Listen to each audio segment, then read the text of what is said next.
ಎಲ್ಲರಿಗೂ ನಮಸ್ಕಾರ. ಥಟ್ಟಂತ ಹೇಳಿ ಕ್ವಿಜ್ ಕಾರ್ಯಕ್ರಮಕ್ಕೆ ತಮಗೆಲ್ಲ ಸ್ವಾಗತ.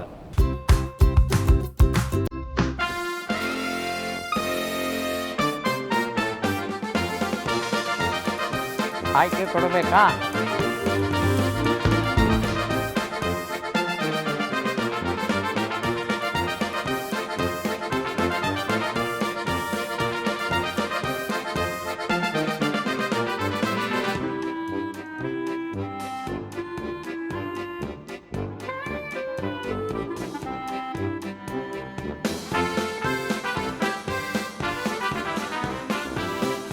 ಇವತ್ತು ಒಂದು ರೀತಿಯ ವಿಶೇಷವಾದ ಕ್ವಿಝನ್ನು ನಡೆಸ್ತಾ ಇದ್ದೇವೆ. ಈ ಕ್ವಿಝಲ್ಲಿ ಭಾಗವಹಿಸೋದಕ್ಕೆ ಬಂದಿದ್ದಾರೆ ಕರ್ನಾಟಕ ರಾಜ್ಯದ ಅಂಚೆ ಸೇವೆಗಳ ನಿರ್ದೇಶಕರಾಗಿರ್ತಕ್ಕಂಥ ಶ್ರೀ ಸಂದೇಶ್ ಮಹದೇವಪ್ಪ ಅವರು. ತಮ್ಮ ಪರವಾಗಿ ಶ್ರೀ ಸಂದೇಶ್ ಅವರನ್ನು ಸ್ವಾಗತಿಸ್ತಾ ಇದ್ದೇನೆ. ಸರ್ ನಮಸ್ಕಾರ. ನಮಸ್ತೆ. ಕಾರ್ಯಕ್ರಮಕ್ಕೆ ಸ್ವಾಗತ. ನಮಸ್ತೆ ಸರ್. ನಾನು ತಮ್ಮ ಕಾರ್ಯಕ್ರಮವನ್ನು ಡಿ.ಡಿಯಲ್ಲಿ ಮೊದಲಿಂದನೂ ನೋಡ್ತಾ ಇದ್ದೆ. ಆವಾಗ ನಮಗೆ ಒಂದು ಜ್ಞಾನ ಸಂಪಾದನೆಯ ಮಾರ್ಗವಾಗಿ ಈ ತಟ್ಟಂತ ಹೇಳಿ ಕಾರ್ಯಕ್ರಮ ಯಾವುದೇ ಅರುಚಾಟು ಇಲ್ಲದೆ, ಯಾವುದೇ ಎಕ್ಸಾಜರೇಷನ್ ಇಲ್ಲದೆ ಭಾಳ ಚೆನ್ನಾಗಿ ತಾವು ನಡೆಸ್ಕೊಡ್ತಾ ಇದ್ರಿ. ನಾನು ವೈಯಕ್ತಿಕವಾಗಿ ತಮ್ಮ ಅಭಿಮಾನಿಯೂ ಕೂಡ ಹೌದು ಸರ್. ನಮ್ಮ ಇಲಾಖೆಗೆ ಈ ಒಂದು GPOದಲ್ಲಿ ತಾವು ಈ ಕಾರ್ಯಕ್ರಮ ನಡೆಸ್ಕೊಡ್ತಾ ಇರೋದು ನಮಗೆ ಹೆಮ್ಮೆಯ ವಿಷಯ. ಅದಕ್ಕೆ ತಮಗೆ ಧನ್ಯವಾದಗಳನ್ನ ತಿಳಿಸ್ತೇನೆ ಸರ್. ತಾವು ಯಾವ ರೀತಿಯ ನಿಸ್ಪೃಹ ಸೇವೆಯನ್ನು ಸಲ್ಲಿಸ್ತಾ ಇದ್ದೀರಾ? ಆ ಸೇವೆಯನ್ನು ಜನಸಾಮಾನ್ಯರ ಬಳಿ ತಲುಪಿಸೋದಕ್ಕೆ ಒಂದು ಅಳಿಲ ಸೇವೆಯನ್ನು ನಾವು ಮಾಡ್ತಾ ಇದ್ದೇವೆ ಸರ್. ಹಾಗಾಗಿ ಈ ಅವಕಾಶವನ್ನು ತಾವು ಕಲ್ಪಿಸ್ಕೊಟ್ಟಿದ್ದೀರಾ. ಅದಕ್ಕಾಗಿ ತಮಗೆ ಕೃತಜ್ಞತೆಗಳನ್ನು ವ್ಯಕ್ತಪಡಿಸ್ತಾ ಇದ್ದೇವೆ. ನಮಸ್ತೆ ಸರ್. ಅಂಚೆ ಇಲಾಖೆ ಗೊತ್ತು, ಅಂಚೆ ಪೇದೆ ಗೊತ್ತು. ಅಂಚೆ ಪೇದೆ ಅನ್ನೋನು ನಮ್ಮ ಕುಟುಂಬದ ವಿಸ್ತೃತ ಸದಸ್ಯ ಅಂತ. ಹೌದು ಸರ್. ಎಕ್ಸ್ಟೆಂಡೆಡ್ ಫ್ಯಾಮಿಲಿ ಹೌದು ಸರ್ ಅಂತ ಕರೀತೇವೆ.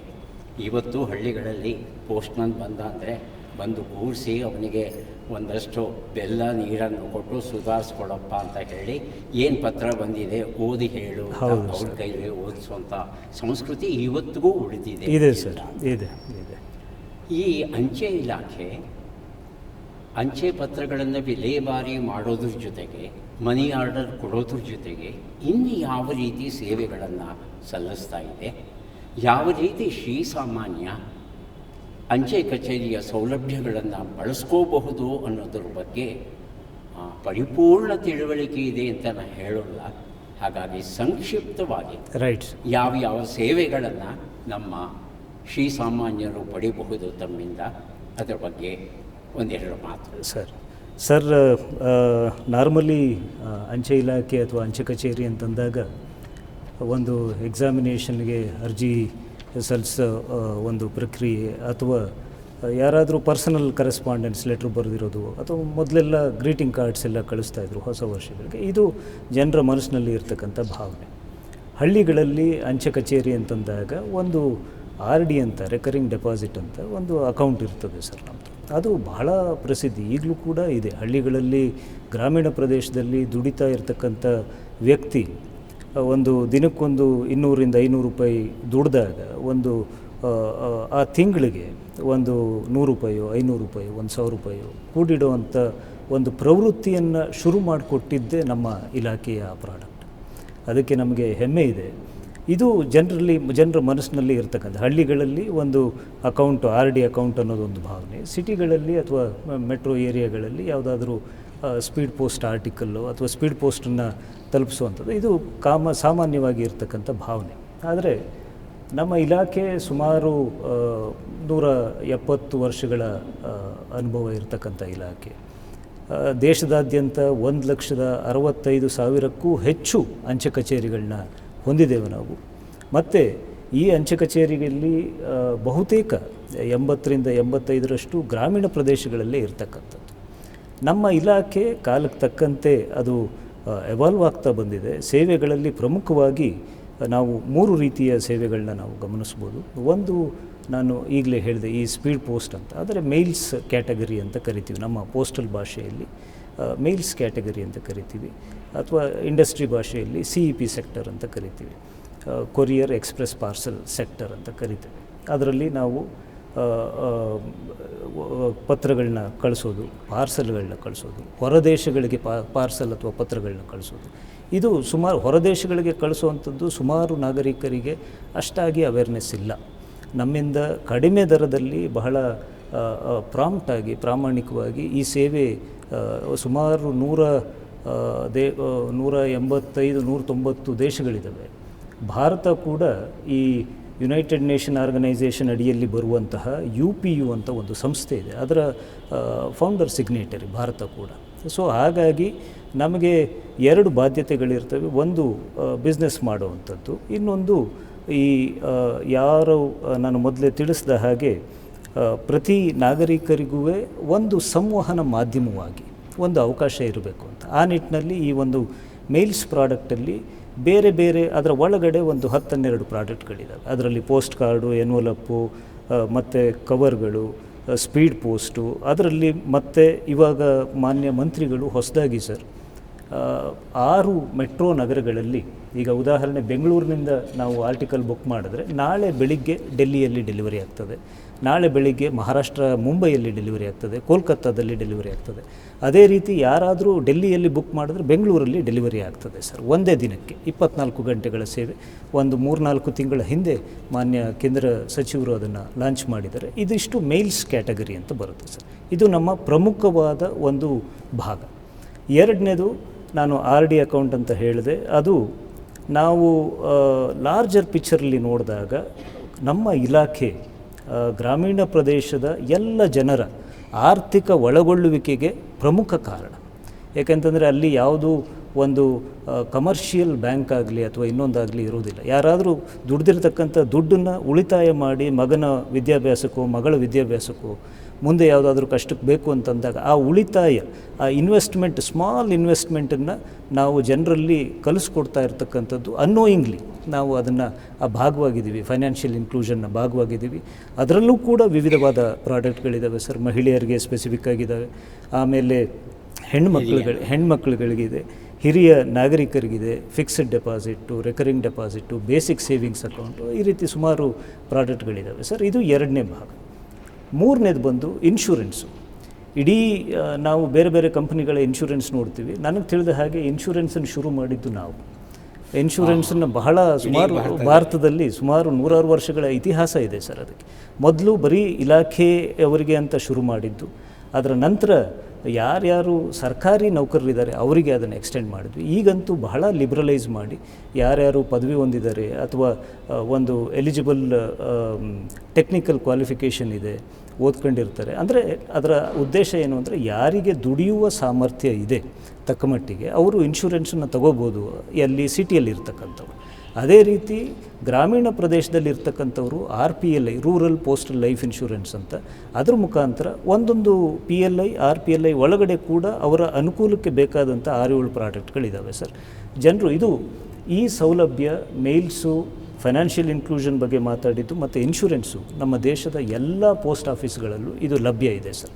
ಈ 3 ನಮ್ಮ ಬೇಸಿಕ್ ಥಿಂಗ್ಸ್.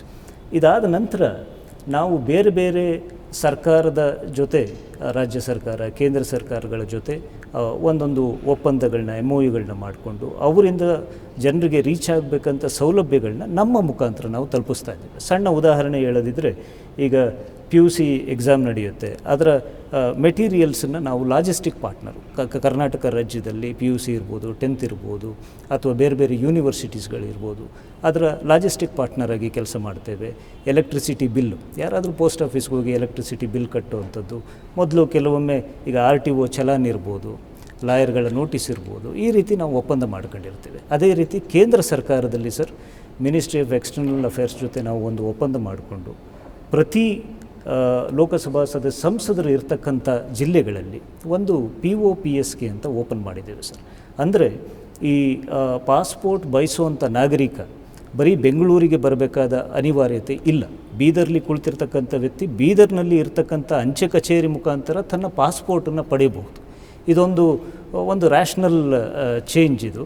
ಈ ರೀತಿ ಅದೇ ಹಾಗೆ ಆಧಾರ್ ಕೂಡ ಸರ್, ತಾವು ಯಾವ ಪೋಸ್ಟ್ ಆಫೀಸ್ ಕಚೇರಿಗೆ ಹೋಗಿ ಕರ್ನಾಟಕ ರಾಜ್ಯದಲ್ಲಿ ಸುಮಾರು 902 ಆಧಾರ್ ಕಿಟ್ಟನ್ನು ನಾವು ಇಟ್ಕೊಂಡಿದ್ದೇವೆ, ಮೊಬೈಲ್ ಕಿಟ್ಗಳು ಬಿಟ್ಟು ಪೋಸ್ಟ್ ಆಫೀಸ್ಗಳಲ್ಲಿ. ಅಲ್ಲಿ ಅವರು ಆಧಾರ್ನ ಅಪ್ಡೇಟ್ ಮಾಡ್ಬೋದು ಅಥವಾ ಚೇಂಜಸ್ ಏನಾದರೂ ಇದ್ದರೆ ಅದನ್ನು ಮಾಡ್ಬೋದು.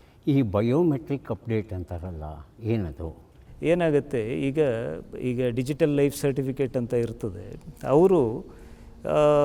ಅವರು ಪೆನ್ಷನ್ನು ಅಥವಾ ಅವರ ಏಜ್ ರಿಲೇಟೆಡ್ ಬೆನಿಫಿಟ್ ಏನಾದರೂ ತಗೋಬೇಕಾದ್ರೆ ಅವರು ತಾವು ಜೀವಂತವಾಗಿದ್ದೀವಿ ಅಂತ ತೋರಿಸ್ಬೇಕಾದ ಒಂದು ಪಾಲಿಸಿ, ಪ್ರಮಾಣ ಪತ್ರವನ್ನು ತೋರಿಸ್ಬೇಕಾದಂಥ ಪಾಲಿಸಿ ಇರ್ತದೆ. ಈಗ ಅದು ಕೆಲವರು ಪೋಸ್ಟ್ ಆಫೀಸ್ಗಳಿಗೆ ಅಥವಾ ಅದನ್ನು ವಿತರಿಸುವಂಥ ಸಂಸ್ಥೆಗಳ ಬಳಿ ಬಂದು ಅದನ್ನು ಪಡ್ಕೋತಾರೆ. ಕೆಲವರಿಗೆ ಯಾರಿಗೆ ತುಂಬ ಮೂಮೆಂಟ್ ಆಗಲಿಕ್ಕಿಲ್ಲ, ಭಾಳ ಬೆಡ್ ರಿಡನ್ ಇರ್ತದೆ ಅಂಥ ಕಡೆ ತಾವು ಮಾತಾಡ್ತಾ ಒಂದು ಪ್ರಶ್ನೆ ಹೇಳಿದ್ರಿ, ಅಂಚೆ ಪೇದೆ ಅಥವಾ ನಮ್ಮ ಪೋಸ್ಟ್ಮನ್ನು ನಾವು ಕುಟುಂಬದ ಎಕ್ಸ್ಟೆಂಡೆಡ್ ಭಾಗ ಆಗಿದ್ದಾರೆ ಅಂತ. ಅದು ಭಾಳ 100ಕ್ಕೆ 100 ಸತ್ಯದಷ್ಟು ಮಾತು ಸರ್. ಅವರೇನು ಮಾಡ್ತಾರೆ, ಒಬ್ಬರು ನಮ್ಮ ಕರ್ನಾಟಕ ರಾಜ್ಯದಲ್ಲಿ ಸುಮಾರು 10,000ಕ್ಕೂ ಹೆಚ್ಚು ಪೋಸ್ಟ್ ಆಫೀಸ್ಗಳಿದ್ದಾವೆ. ಆ 10,000 ಪೋಸ್ಟ್ ಆಫೀಸ್ಗಳಲ್ಲಿ ಇರ್ತಕ್ಕಂಥ ನಮ್ಮ ಪೋಸ್ಟ್ಮನ್ಗಳು ಅವರ ಜ್ಯೂರಿಸ್ಡಿಕ್ಷನ್ ಪ್ರತಿದಿನ ಒಬ್ಬ ಪೋಸ್ಟ್ಮನ್ನು 15ರಿಂದ 20 ಕಿಲೋಮೀಟ್ರನ್ನ ಕವರ್ ಮಾಡ್ತಾರೆ ಸರ್, ಅಲ್ಲಿ ಇರ್ತಕ್ಕಂಥ ವಾಸ ಪ್ರದೇಶ, ಮನೆಗಳು. ಹಾಗಾಗಿ ಅವ್ರಿಗೆ ಅಲ್ಲಿ ಯಾರಿದ್ದಾರೆ ಏನು ಅನ್ನೋದ್ರ ಬಗ್ಗೆ ಕಂಪ್ಲೀಟ್ ಅರಿವಿರ್ತದೆ. ಸೊ ಅವರೇನು ಮಾಡ್ತಾರೆ, ಅವರು ಪೋಸ್ಟ್ ಆಫೀಸನ್ನು ಪ್ರಮಾಣ ಪತ್ರ ಪಡಿಬೇಕಾಗಿರೋರು ಪೋಸ್ಟ್ ಆಫೀಸಿಗೆ ಬರುವ ಬದಲು ಇವರೇ ಅವರ ಮನೆ ಬಾಗಿಲಿಗೆ ಹೋಗಿ ಆ ಸೇವೆಯನ್ನು ಕೊಡುವಂಥದ್ದು ನಮ್ಮಲ್ಲಿ ಇದೆ ಸರ್. ಅದು ಈಗ ಆಧುನಿಕ ವಿಜ್ಞಾನ ಬಹಳ ಶರವೇಗದಿಂದ ಸಾಗ್ತಾ ಇದೆ. ಉದಾಹರಣೆಗೆ GPS ಅನ್ನು ಬಳಸ್ತಾರೆ ಅವರು. ಆಮೇಲೆ ಅಂಚೆ ಪೇದೆ ಯಾವುದೋ ಒಂದು ಮನೆಗೆ ಹೋಗಬೇಕು, ಅದಕ್ಕೆ ಅತ್ಯಂತ ಹತ್ತಿರದ ದಾರಿ ಯಾವುದು, ಇದನ್ನು ತಿಳಿಸೋದಕ್ಕೆ ರೂಟ್ ಮ್ಯಾಪ್ ಇವೆಲ್ಲ ಸೌಲಭ್ಯಗಳಿವೆ. ಅದನ್ನು ಅನುಕೂಲತೆಗಳು ಮಾಡಿಕೊಟ್ಟಿದ್ದೀರಾ ಅವರಿಗೆ ಅಂತ? ಸರ್, ನಮ್ಮಲ್ಲಿ ಪಾಲಿಸಿ ಹೇಗಿರ್ತದೆ ಅಂತಂದರೆ, ಈ ಅಂಚೆ ಪೇದೆ ಪೋಸ್ಟ್ಮನ್ನು ಅವರು ಹೇಗೆ ಅಂತಂದರೆ, ನಾರ್ಮಲಿ ಬೈ ಆ್ಯಂಡ್ ಲಾರ್ಜು ಯಾವ ಎಸ್ಟಾಬ್ಲಿಷ್ಮೆಂಟಲ್ಲಿ ಇರ್ತಾರೆ, ನೇಮಕ ಆಗಿರ್ತಾರೆ, ಆ ಎಸ್ಟಾಬ್ಲಿಷ್ಮೆಂಟಲ್ಲೇ ಕಂಟಿನ್ಯೂ ಆಗ್ತಾರೆ ಅವರು. ಹಾಗಾಗಿ ಅವ್ರಿಗೆ ಮೊದಲನೇ ದಿನದ ಕೆಲಸದಿಂದ unless otherwise he wants change, ಅಲ್ಲಿ ತನಕ ಅವರು ಆ ಒಂದು ಪರ್ಟಿಕ್ಯುಲರ್ ಡಿವಿಷನ್ ಅಥವಾ ಪರ್ಟಿಕ್ಯುಲರ್ ಆಫೀಸಿನ ಖಾಯಂ ಭಾಗ ಆಗಿರ್ತಾರೆ. ಅವರು ಪ್ರತಿನಿತ್ಯ ಅವರು ಸುಮಾರು ಲೆಟ್ರ್ಗಳನ್ನ ವಿಲೇವಾರಿ ಮಾಡೋ ಸಂದರ್ಭಗಳಲ್ಲಿ ಆ ರೂಟು ಅವ್ರಿಗೆ ಎಸ್ಟಾಬ್ಲಿಷ್ ಆಗಿರ್ತದೆ. ಈಗ ಪ್ರತಿಯೊಬ್ಬರ ಬಳಿ ನಾವು ಎಲ್ರಿಗೂ ಒಂದು ಮೊಬೈಲ್ ಡಿವೈಸನ್ನು ಕೊಟ್ಟಿರ್ತೇವೆ. ಅವರಿಗೆ ಬಹುಶಃ ಮೊಬೈಲ್ ಡಿವೈಸ್ಗಿಂತ ಅಡ್ವಾನ್ಸ್ಡಾಗಿ ಅವರ ಮೈಂಡಲ್ಲಿ ಆ ರೂಟು ಕ್ಯಾಪ್ಚರ್ ಆಗಿರ್ತದೆ ಸರ್. ಹಾಗಾಗಿ ನಾವು GPO, ನಾನು ತಮಾಷೆಗೆ ನನ್ನ ಮಗನಿಗೆ ಹೇಳ್ತಾ ಇರ್ತೀನಿ, ನೀ ಎಲ್ಲಾದರೂ ತಪ್ಪಿಸ್ಕೊಬಿಟ್ರೆ ಎಲ್ಲೂ ಹೋಗ್ಬೇಡ, ಸೀದಾ ಪೋಸ್ಟ್ ಆಫೀಸ್ಗೆ ಹೊರಟೋಗ್ಬಿಡು ಅಂತ ಹೇಳ್ತಾ ಇರ್ತೀನಿ. ಅಂದರೆ that is the trust I have and also people will have. ಅಂದರೆ ನೀವು ಗೂಗಲ್ ಒಂದೊಂದು ಸಲ ತಪ್ಪು ಮಾಡ್ಬೋದೇನೋ, ಬಟ್ ನಮ್ಮ ಪೋಸ್ಟ್ಮನ್ಗಳಿಗೆ ಅಲ್ಲಿ ಯಾರಿದ್ದಾರೆ, ಯಾವ ಆ ಮನೇಲಿ ಎಷ್ಟು ಜನ ಇದ್ದಾರೆ, ಅವರ ಗಂಡ ಎಲ್ಲಿ ಕೆಲ್ಸಕ್ಕೆ ಹೋಗ್ತಾರೆ, ಹೆಂಡ್ತಿಯಲ್ಲಿ ಕೆಲ್ಸಕ್ಕೆ ಹೋಗ್ತಾರೆ, ಮಕ್ಕಳೇನು ಓದ್ತಾ ಇದ್ದಾರೆ ಅನ್ನೋ ಒಂದು ಮಾಹಿತಿ ಇರ್ತದೆ. ಈಗಲೂ ಕೂಡ ಇದೆ ಸರ್, ಅದು ಈಗಲೂ ಕೂಡ ಇದೆ. ಈಗ ಬೆಂಗಳೂರು ಭಾಳ ಸುಮಾರು ಒಂದು 50 ಕಿಲೋಮೀಟ್ರ್ ರೇಡಿಯಸ್ಟಷ್ಟು ಬೆಳೆದಿದ್ರೂ ಕೂಡ ನಾವು ಇಲ್ಲೂ ಕೂಡ ವಿಪರೀತವಾದ ಎಸ್ಟಾಬ್ಲಿಷ್ಮೆಂಟನ್ನು ಇಟ್ಕೊಂಡಿದ್ದೇವೆ. ಸೊ ಹಾಗಾಗಿ ಪೋಸ್ಟ್ಮನ್ಗಳಿಗೆ ನಾವು ನಮ್ಮ ಭಾಷೆಯಲ್ಲಿ ಬೀಟ್ ಅಂತ ಕರಿತೀವಿ ಸರ್, ಅವ್ರಿಗೊಂದು ಜ್ಯೂರಿಸ್ಡಿಕ್ಷನ್ ಇರ್ತದೆ. ಆ್ಯಾವ್ರೇಜ್ ಒಂದು 20 ಕಿಲೋಮೀಟ್ರು ಅವರು ಒಂದು ಸೈಡ್ ಟ್ರಾವೆಲ್ ಮಾಡ್ತಾರೆ. ಸೊ ಹಾಗಾಗಿ ಪ್ರತಿದಿನ ಒಬ್ಬರನ್ನೇ ನೋಡಲ್ಲ ಸರ್ ಅವರು. ಸೊ ಹಾಗಾಗಿ ಪ್ರತಿದಿನ ವಿವಿಧವಾದ ವ್ಯಕ್ತಿಗಳನ್ನ ನೋಡ್ತಾ ಇರ್ತಾರೆ. ಸೊ ಹಾಗಾಗಿ he is the right person.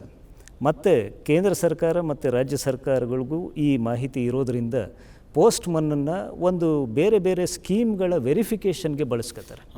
ನಾನು ಬೇರೆ ಬೇರೆ ಕಡೆ ಮಾತಾಡಬೇಕಾದ್ರೆ ಅವ್ರನ್ನ ನಮ್ಮ ಇಲಾಖೆಯ ರಾಯಭಾರಿ ಅಂತ ಕರಿತೀನಿ. ಪೋಸ್ಟ್ಮನ್ಗಳನ್ನ ನಮ್ಮ ಇಲಾಖೆಯ ರಾಯಭಾರಿ ಅಂತ ಕರಿತೀನಿ. ಅವರು ಲೆಟ್ರ್ ಡೆಲಿವರಿ ಮಾಡ್ತಾರೆ. ನೀವು ಹೇಳಿದ್ರಿ ಕೆಲವರೆಲ್ಲ ಲೆಟ್ರನ್ನ ಓದಿ ಹೇಳ್ತಾರೆ ಅಂತ ತಾವು ಹೇಳ್ತಾ ಇದ್ರಿ. ಅವ್ರಿಗೆ ಕೇಂದ್ರ ಸರ್ಕಾರದ ಸವಲತ್ತುಗಳ ಬಗ್ಗೆ ವಿವರಣೆಯನ್ನು ಹೇಳ್ತಾರೆ. ಆಮೇಲೆ ಇನ್ಶೂರೆನ್ಸ್ ಬಗ್ಗೆ ಹೇಳ್ತಾರೆ, ಬೇರೆ ಬೇರೆ ಸ್ಕೀಮ್ಗಳು ಅಥವಾ ಸಿಟಿಯಲ್ಲಿ ನಡೆದಿರ್ತಕ್ಕಂಥ ವಿದ್ಯಮಾನಗಳು, ಎಜುಕೇಷನ್ ಬಗ್ಗೆ. So is kind of a counsellor to that isolated village. ಹಾಗಾಗಿ ಭಾಳ ನಾನು ಅವ್ರನ್ನ ರಾಯಭಾರಿ ಅಂತ ಕರೀಲಿಕ್ಕೇ ಇಷ್ಟಪಡ್ತೇನೆ ಸರ್. ಸರ್, ಒಂದು ಪ್ರಶ್ನೆ. ಈಗ ನಮ್ಮ ಅಜ್ಜಿ ಇದ್ದಾರೆ, ಸಾಯೋಕ್ಕೆ ಮೊದಲು ಗಂಗಾಜಲನ ಕುಡಿದು ಸಾಯಬೇಕು ಅಂತ ಆಸೆ ಅವರಿಗೆ. ನೀವೇನಾದರೂ ಗಂಗಾಜಲನ ತರಿಸ್ಕೊಡ್ತೀರಾ ಪ್ರಾರ್ಥಿಸ್ತಾರೆ? ಸರ್, ನಮ್ಮಲ್ಲಿ ಈಗ ಕೆಲವರು ದೈವ ಮತ್ತು ಕೆಲವು ಆಚರಣೆಗಳಲ್ಲಿ ನಂಬಿಕೆ ಇಟ್ಕೊಂಡಿರ್ತಾರೆ. ನಮ್ಮ ಇಲಾಖೆ ಈಗ ಭಾರತದಾದ್ಯಂತ ಸುಮಾರು ದೇವಸ್ಥಾನಗಳು, ಪ್ರಖ್ಯಾತಿ ಹೊಂದಿರತಕ್ಕಂಥ ದೇವಸ್ಥಾನಗಳಿದ್ದಾವೆ. ಅದೇ ರೀತಿ ಗಂಗಾಜಲ ತಾವು ಹೇಳಿದ್ರಿ, ಅದನ್ನು ನಾವು ಬಹುಶಃ ಒಂದು 7-8 ವರ್ಷಗಳ ಹಿಂದೆಯಿಂದನೇ ಮಾಡ್ತಾ ಇದ್ದೇವೆ ಸರ್.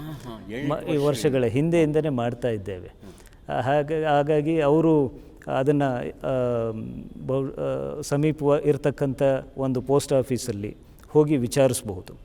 ನಾರ್ಮಲಿ ಏನಾಗ್ತದೆ ಅಂದರೆ, ಆ ಅಂಚೆ ಕಚೇರಿಯಲ್ಲೇನಾದರೂ ಬೈ ಚಾನ್ಸ್ ಅಲ್ಲಿ ಸ್ಟಾಕ್ ಇರಲಿಲ್ಲ ಅಂತಂದರೆ ನಮ್ಮ ಪೋಸ್ಟ್ ಮಾಸ್ಟ್ರು ಪಕ್ಕದ ಒಂದು, ನಮ್ಮಲ್ಲಿ ಸ್ಟ್ರಕ್ಚರ್ ಈ ರೀತಿ ಇರುತ್ತೆ ಸರ್. ಹಳ್ಳಿಗಳಲ್ಲಿ ಒಂದು ಪೋಸ್ಟ್ ಆಫೀಸು, ಒಂದು 3-4 ಹಳ್ಳಿ ಸೇರಿದಾಗ ಒಂದು ಪೋಸ್ಟ್ ಆಫೀಸು. ಕರ್ನಾಟಕ ರಾಜ್ಯದಲ್ಲಿ ಸುಮಾರು 6,500 ಹಳ್ಳಿಗಳಿದ್ದಾವೆ ಸರ್, ಗ್ರಾಮ ಪಂಚಾಯತಿಗಳಿದ್ದಾವೆ. ನಾವು 7,995 ಪೋಸ್ಟ್ ಆಫೀಸ್ಗಳಿದ್ದಾವೆ. ಅಂದರೆ ಎಲ್ಲ ಗ್ರಾಮ ಪಂಚಾಯತಿಗಳಲ್ಲೂ ನಮ್ಮ ಪ್ರೆಸೆನ್ಸ್ ಇದೆ. ಅದಾದಮೇಲೆ ಈ ಹಳ್ಳಿಲಿ ಇರ್ತಕ್ಕಂಥ ಬ್ರಾಂಚ್ ಪೋಸ್ಟ್ ಆಫೀಸ್ಗಳು ತಾವು ಮಾಡಿರ್ತಕ್ಕಂಥ ಕೆಲಸವನ್ನು ಸ್ವಲ್ಪ ತಾಲೂಕು ಲೆವೆಲ್ ಇರ್ತಕ್ಕಂಥ ಆಫೀಸ್ಗಳಿಗೆ ಒಪ್ಪಿಸ್ತಾರೆ. ನಾವು ಬೆಳಗ್ಗೆಯಿಂದ ಈ ರೀತಿ ಇಷ್ಟು ಕೆಲಸ ಮಾಡಿದ್ದೀವಿ, ಹಿಂಗಾಗಿದೆ ಅಂತ. ತಾಲೂಕುಗಳಲ್ಲಿರೋರು ಡಿಸ್ಟ್ರಿಕ್ಗಳಲ್ಲಿ ಒಂದು ಹೆಡ್ ಪೋಸ್ಟ್ ಆಫೀಸ್ ಅಂತ ಇರ್ತದೆ, ಅಲ್ಲಿ ಒಪ್ಪಿಸ್ತಾರೆ. ತಾವು ಗಂಗಾಜಲ್ ಹೇಳಿದ್ರಲ್ಲ, ಆ ಗಂಗಾಜಲ್ ಏನಾದರೂ ಅವರ ನಿಯರ್ ಬೈ ಇರ್ತಕ್ಕಂಥ ಕಚೇರಿಯಲ್ಲಿ ಸಿಗಲಿಲ್ಲ ಅಂದರೆ ಪಕ್ಕದ ಕಚೇರಿಯಿಂದ ತರಿಸ್ಕೊಡ್ತಾರೆ ಸರ್, ತರಿಸ್ಕೊಡ್ತಾರೆ. ಇದು ಅವೈಲಬಲ್ ಇದೆ ಸರ್, ಅದು ನಮ್ಮಲ್ಲಿದೆ. ಬರೀ ಗಂಗಾಜಲ ಮಾತ್ರನಾ? ತಿರುಪತಿ ಪ್ರಸಾದ?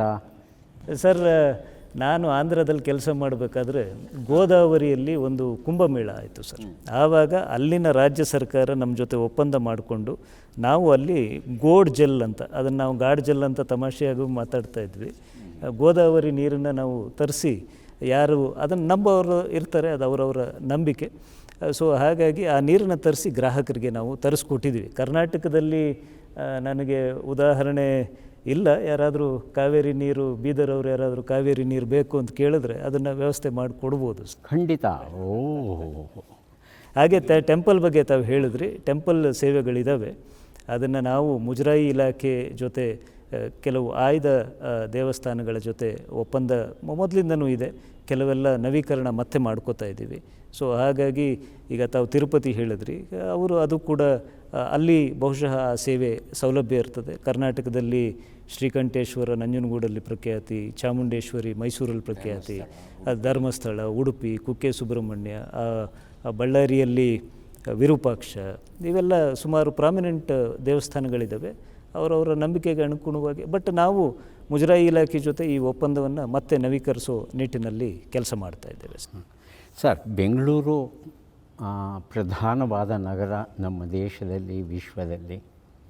ಈ ನಗರದಲ್ಲಿ ಅಂಚೆ ಸೇವೆಯನ್ನು ಸಲ್ಲಿಸಬೇಕಾದರೆ ಏನಾದರೂ ಸವಾಲುಗಳನ್ನು ಎದುರಿಸಿದ್ದೀರಾ? ನೀವು ಹೇಗೆ ನಿಭಾಯಿಸಿದ್ದೀರಿ? ಬೆಂಗಳೂರು ಅದೊಂಥರ ನಮ್ಮ ಅರ್ಧಕ್ಕಿಂತ ಹೆಚ್ಚು ಆಪರೇಷನ್ಸ್ ಇರ್ಬೋದು ಅಥವಾ ಬಿಸ್ನೆಸ್ ಇರ್ಬೋದು ಬೆಂಗಳೂರಲ್ಲೇ ಜಾಸ್ತಿ ಇರ್ತದೆ ಸರ್.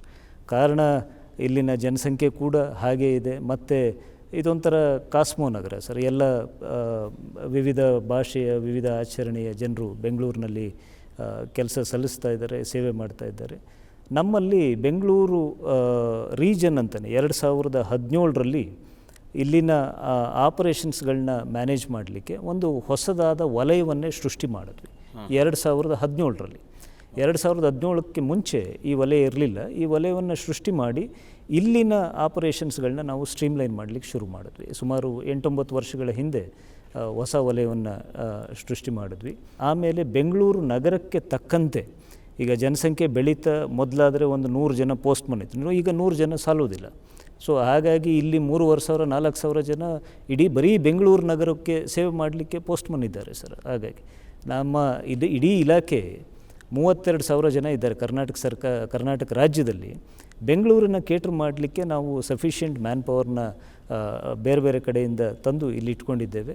ಒಂದು ಎಕ್ಸ್ಟೆಂಡೆಡ್ ಟೈಮ್ ಆಫ್ ಡೆಲಿವರಿ ಅಂತ. ಈಗ ನೀವು ಮೊದಲಾದರೆ 6 ಗಂಟೆ ಒಳಗಡೆ ಅಥವಾ 5 ಗಂಟೆ ಒಳಗಡೆ ಪೋಸ್ಟ್ಮನ್ ಬರ್ತಿದ್ದ, ಆತನ ಕೆಲಸ ಮುಗಿತಾ ಇತ್ತು.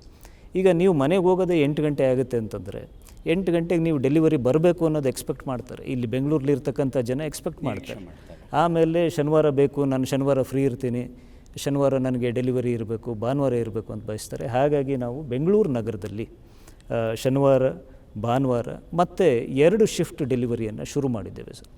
ಮೊದಲನೇದು ಒಂದು ಅರ್ಲಿ ಮಾರ್ನಿಂಗ್ ಒಬ್ಬರು ಹೋಗ್ತಾರೆ, ಸಾಯಂಕಾಲ ಒಬ್ಬರು ಹೋಗ್ತಾರೆ, ರಾತ್ರಿ 10 ಗಂಟೆ 11 ಗಂಟೆ ತನಕ ಕೆಲಸ ಮಾಡ್ತಾರೆ ನನ್ನ ಸ್ಟಾಫ್ಗಳು. ಶನಿವಾರ ಕೆಲಸ ಮಾಡ್ತಾರೆ, ಭಾನುವಾರ ಕೆಲಸ ಮಾಡ್ತಾರೆ. ಇದು ಡೆಲಿವರಿ ವಿಷಯಕ್ಕೆ. ಬೆಂಗಳೂರಲ್ಲಿ ಸುಮಾರು 108 ಪೋಸ್ಟ್ ಆಫೀಸ್ಗಳಿದ್ದಾವೆ. 108 ಪೋಸ್ಟ್ ಆಫೀಸ್ಗಳು ಅಂದರೆ ಡೆಲಿವರಿ ರಿಲೇಟೆಡ್ ಪೋಸ್ಟ್ ಆಫೀಸ್, ಇನ್ನೂ ಜಾಸ್ತಿ ಇದ್ದಾವೆ ಡೆಲಿವರಿ ರಿಲೇಟೆಡ್. ಸೊ ನೀವು 7 ಗಂಟೆಗೆ ಹೋದಾಗ ಕೆಲವು ಆಫೀಸ್ಗಳು ನಾವು ಏನು ಮಾಡ್ತೀವಿ, 5 ಗಂಟೆಗೆ ಕೆಲವು ಕ್ಲೋಸ್ ಆದರೆ 7 ಗಂಟೆಗೆ ಕೆಲವು ಕ್ಲೋಸ್ ಆಗುತ್ತೆ, ಕೆಲವು 9 ಗಂಟೆ ತನಕ. ಈಗ ನಾವು ಈ ಕುಳಿತಿರ್ತಕ್ಕಂಥ ಕಟ್ಟಡದಲ್ಲಿ ರೌಂಡ್ ದಿ ಕ್ಲಾಕ್ ಸೇವೆ ಇರ್ತದೆ ಸರ್. 24 ಗಂಟೆನೂ ಇಲ್ಲಿ ಶನಿವಾರ ಭಾನುವಾರನೂ ಸೇವೆ ಇರ್ತದೆ. ಹಬ್ಬದ ದಿನ ಒಂದು ಎಕ್ಸೆಪ್ಷನ್ನು, ಅದು ಬಿಟ್ಟರೆ ಬಹುತೇಕ ರೌಂಡ್ ದಿ ಕ್ಲಾಕ್ ಇಲ್ಲಿ ಸೇವೆ ಇರ್ತದೆ. ಕೆಲವು ಕಡೆ ಈಗ ಇಂದಿರಾನಗರದಲ್ಲಿ 5 ಗಂಟೆ ತನಕ ಇರ್ತದೆ, ಇಂದಿರಾನಗರದಲ್ಲಿ 7 ಗಂಟೆ ತನಕ ಇದೆ. ಮ್ಯೂಸಿಯಂ ರೋಡಲ್ಲಿ ಒಂದು ಎಕ್ಸ್ಟೆಂಡೆಡ್ ಕೌಂಟ್ರ್ ಇದೆ. ಆಮೇಲೆ ನಮ್ಮ ವಿವಿಧ ರಾಜ್ಯಗಳಲ್ಲಿ, ವಿವಿಧ ಜಿಲ್ಲೆಗಳಲ್ಲಿ ರೈಲ್ವೆ ಪ್ರಿಮೈಸಸ್ಸಲ್ಲಿ ನಮ್ಮದೊಂದು ಎಸ್ಟಾಬ್ಲಿಷ್ಮೆಂಟ್ ಇರ್ತದೆ ಸರ್. ಯಾಕೆಂದರೆ ನಮ್ಮದು ಮೂಮೆಂಟು ರೈಲ್ವೆಯಲ್ಲೂ ಸ್ವಲ್ಪ ಆಗ್ತದೆ.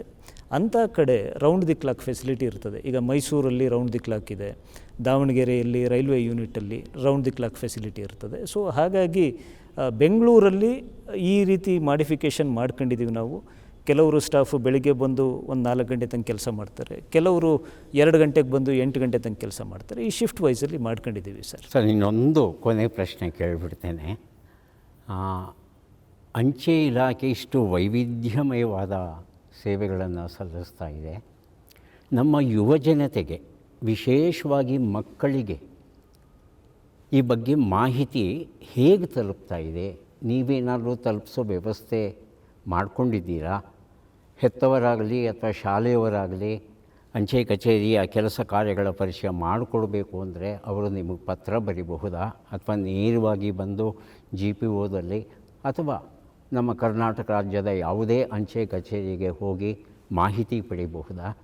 ಇದಕ್ಕೆ ಏನಾದರೂ ಒಂದು ವ್ಯವಸ್ಥಿತ ಯೋಜನೆ ಉಂಟಾ ಅಂತ? ಕೆಲವು ಕಡೆ ಆಲ್ರೆಡಿ ನಾವು ಮಾಡ್ತಾ ಇದ್ದೇವೆ ಸರ್. ಇಲ್ಲಿ ಜಯನಗರದಲ್ಲಿ ನಮ್ಮಲ್ಲಿ ಶುಕುಮನಿ ಆರಾಧ್ಯ ಅಂತ ಒಬ್ಬರು ಪೋಸ್ಟ್ ಮಾಸ್ಟರ್ ಇದ್ದಾರೆ. ಭಾಳ ಆ್ಯಕ್ಟಿವ್ ಆಗಿ ಅಲ್ಲಿ ಇರ್ತಕ್ಕಂಥ ಲೋಕಲ್ ಸ್ಕೂಲಿನ ನರ್ಸರಿ ಮಕ್ಕಳು, 1ನೇ ಕ್ಲಾಸಿಂದ 5ನೇ ಕ್ಲಾಸ್ ಹೋಗೋವಂಥ ಮಕ್ಕಳು ಕರ್ಕೊಂಡು ಬಂದು ಅವ್ರಿಗೆ ಪೋಸ್ಟ್ ಆಫೀಸಿನ ಪರಿಚಯ ಮಾಡಿಕೊಡ್ತಾರೆ. ಅದನ್ನು ನಾನು ನೋಡಿದ್ದೇನೆ. ನಾನು ಅದೇ ರೀತಿ ಬೇರೆ ಬೇರೆ ಕಚೇರಿಗಳಲ್ಲಿ ನಾನು ಎಲ್ಲ ಶಾಲಾ ಮುಖ್ಯಸ್ಥರುಗಳಿಗೆ ನಾನು ಈ ಮೂಲಕ ತಮ್ಮ ಮೂಲಕ ವಿನಂತಿ ಮಾಡ್ತೇನೆ ಸರ್. ಮಾಡೋದು ಮಕ್ಕಳಿಗೆ ನಾವು ಸ್ಟ್ಯಾಂಪ್ಗಳನ್ನ ಕಲಿಕೆಯ ಸಾಧನವಾಗಿ ಬಳಸ್ಬೋದು. ಸ್ಟ್ಯಾಂಪ್ಗಳನ್ನ ಅದು ಒಂದು ಫಿಲಾಟ್ಲಿ ಸರ್, ಅದನ್ನು ಇಂಟ್ರೆಸ್ಟಿಂಗ್ ಸ್ಟೆಪ್ ಆಗಿ ಮಕ್ಕಳಿಗೆ ಪೋಸ್ಟ್ ಆಫೀಸಿಗೆ ಬಂದು ಅವರು ಲೆಟರ್ಸು, ಫೈನಾನ್ಷಿಯಲ್ ಇನ್ಕ್ಲೂಷನ್ ಅಂದರೆ ಅರ್ಥ ಆಗಲ್ಲ ಸರ್ ಅವ್ರಿಗೆ. ಸೊ ಸ್ಟ್ಯಾಂಪ್ಗಳ ಮುಖಾಂತರ ಮಕ್ಕಳಿಗೆ ನಾವು ಪರಿಚಯ ಮಾಡಿಕೊಡೋದು. ಸ್ಟ್ಯಾಂಪನ್ನು ತೋರಿಸಿದಾಗ ಸ್ಟ್ಯಾಂಪ್ ಹಿಂದೆ ಇರ್ತಕ್ಕಂಥ ಇತಿಹಾಸ, ಅದರ ಸ್ಥಳ, ಇದನ್ನ ಪರಿಚಯ ಗ್ರ್ಯಾಜುವಲ್ ಆಗಿ ಈ ರೀತಿ ಕೆಲವು ಪೋಸ್ಟ್ ಆಫೀಸ್ಗಳಲ್ಲಿ, ಕೆಲವು ಜಿಲ್ಲೆಗಳಲ್ಲಿ ನಮ್ಮ ಸ್ಟಾಫ್ಗಳು ಭಾಳ ಪ್ರೊಯಾಕ್ಟಿವ್ ಆಗಿ ಫಿಲಾಟ್ಲಿ ಮುಖಾಂತರ ಮಕ್ಕಳನ್ನು ಅಂಚೆ ಕಚೇರಿಗೆ ಬರೋ ರೀತಿ ಮಾಡ್ತಾ ಇದ್ದಾರೆ. ಹಾಗೆ ನಾವು ಇನ್ನೊಂದು ಸ್ಟೆಪ್ಪು, ಆ ಮಕ್ಕಳಲ್ಲಿ ಈ ಆರ್ಥಿಕ ಶಿಸ್ತು ಬರಬೇಕು ಸರ್. ಇದು ಅವ್ರಿಗೆ ಒಂದು ಅಕೌಂಟ್ ಓಪನ್ ಮಾಡಿದಾಗ ದೇ ಫೀಲ್ ಹ್ಯಾಪಿ. ಅವರು ಹಣ 10 ರೂಪಾಯಿ ಇಟ್ಟರು, 100 ರೂಪಾಯಿ ಇಟ್ಟರು, but that is the procedure. ಅವ್ರು ಕಲಿಬೇಕು, ಮುಂದೆ ಕಲಿಬೇಕು, ಅದು ಅವರ ಜೀವನಕ್ಕೆ ಉಪಯೋಗ ಆಗೋವಂಥದ್ದು. ಸೊ ಹಾಗಾಗಿ ಈ ಆರ್ಥಿಕ ಶಿಸ್ತು ಬರಲಿ ಅನ್ನೋ ಕಾರಣಕ್ಕೆ ನಾವು ನಮ್ಮ ಡಿವಿಷನಲ್ ಮುಖ್ಯಸ್ಥರನ್ನ ನಾವು ರಿಕ್ವೆಸ್ಟ್ ಮಾಡಿದ್ದೇವೆ. ಎಲ್ಲ ಶಾಲೆಗಳಿಗೂ ಅವರು ಅಪ್ರೋಚ್ ಮಾಡಿ ಒಂದು ಬೇಸಿಕ್ ಅಕೌಂಟನ್ನು ಓಪನ್ ಮಾಡಿಸಿ ಮಕ್ಕಳ ಕೈಲಿ. ಹಾಗಾಗಿ it's A first step towards financial discipline. ಅದನ್ನು ಕೂಡ ಮಾಡ್ತಾ ಇದ್ದೇವೆ ಸರ್. ಅಂಚೆ ಚೀಟಿಗಳ ಮುಖಾಂತರ ಅವರಿಗೆ ಅಂಚೆ ಕಚೇರಿಗಳಲ್ಲಿ ಇರತಕ್ಕಂಥ ಸೌಲಭ್ಯವನ್ನು ನಾವು ತಿಳಿಸ್ತಾ ಇದ್ದೇವೆ. ಸ್ವಲ್ಪ ಕಲ್ತಿರ್ತಕ್ಕಂಥ ಗ್ರ್ಯಾಜುಯೇಷನ್ ಓದ್ತಾ ಇರತಕ್ಕಂಥ ಕಾಲೇಜುಗಳಲ್ಲಿ ಆ ವಿದ್ಯಾರ್ಥಿಗಳನ್ನ ನಾವು ಅಟ್ರ್ಯಾಕ್ಟ್ ಮಾಡೋ ನಿಟ್ಟಿನಲ್ಲಿ ಆಯ್ದ ಕೆಲವು ಸ್ಥಳಗಳಲ್ಲಿ ಅಂಚೆ ಕಚೇರಿಯ ಪರಿಸರವನ್ನು ಭಾಳ ಚೆನ್ನಾಗಿ ಅಭಿವೃದ್ಧಿಪಡಿಸ್ತಾ ಇದ್ದೀವಿ. ಅದನ್ನು ನಾವು ನ್ಯೂ ಜನರೇಷನ್ ಪೋಸ್ಟ್ ಆಫೀಸ್ ಅಂತ ಕರಿತಾ ಇದ್ದೀವಿ. ಬೆಂಗಳೂರಲ್ಲಿ ಆಚಾರ್ಯ ಕಾಲೇಜ್ ಅಂತ ಇದೆ, ಆಮೇಲೆ ಗೀತಂ ವಿಶ್ವವಿದ್ಯಾನಿಲಯ ಅಂತ ಇದೆ. ಅವೆರಡು ಕಾಲೇಜುಗಳಲ್ಲಿ ನಾವು ನಮ್ಮ ಇರ್ತಕ್ಕಂಥ ಒಂದು ಅಂಚೆ ಕಚೇರಿಯನ್ನು ಅವರ ಅಭಿರುಚಿಗೆ ತಕ್ಕಂತೆ ನಾವು ಮಾರ್ಪಾಡು ಮಾಡಿದ್ದೇವೆ. ಅವರು ಅಲ್ಲಿ ಒಂದು ಸಣ್ಣ ಲಾಂಜು ಅಥವಾ ಕಫೆ ಕಾನ್ಸೆಪ್ಟಲ್ಲಿ ಮಾಡಿದ್ದೇವೆ.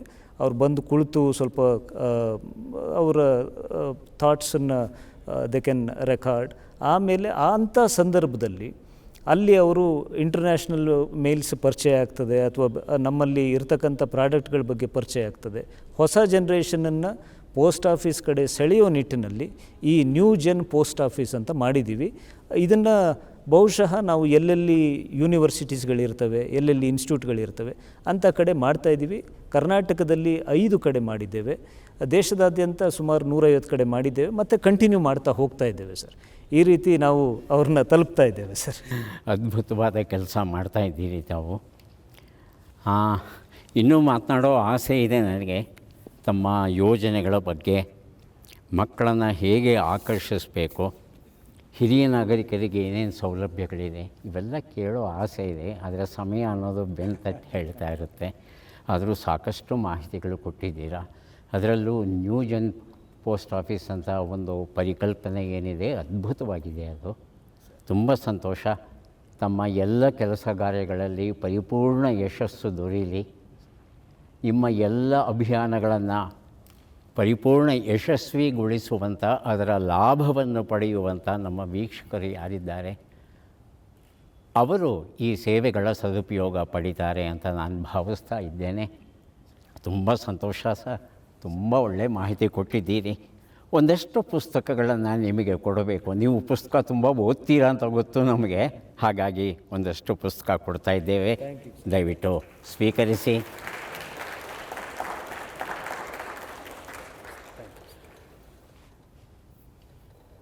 ಒಂದೇ ಒಂದು ಮಾತು ನಮ್ಮ ವೀಕ್ಷಕರಿಗೆ ಏನು ಹೇಳೋಕ್ಕೆ ಇಷ್ಟಪಡ್ತೀವಿ? ಅಂಚೆ ಕಚೇರಿ ಅಂತ ಅನ್ನೋದು ಸರ್ ಎಲ್ಲ ನಾಗರಿಕರಿಗೆ ಅವರ ಜೀವನದಲ್ಲಿ ಒಂದಲ್ಲ ಒಂದು ರೀತಿಯಲ್ಲಿ ಅವಿಭಾಜ್ಯ ಅಂಗ. ನಾನು ಸುಮಾರು ಸೇವೆಗಳನ್ನ ಹೇಳಿದೆ. ಅವರು ಆ ಸೇವೆಗಳನ್ನ ಒಂದಲ್ಲ ಒಂದು ರೀತಿಯಲ್ಲಿ ಗೊತ್ತಿದ್ದೋ ಗೊತ್ತಿಲ್ಲದೇನೋ ಬಳಸ್ಕೊಂಡಿರ್ತಾರೆ.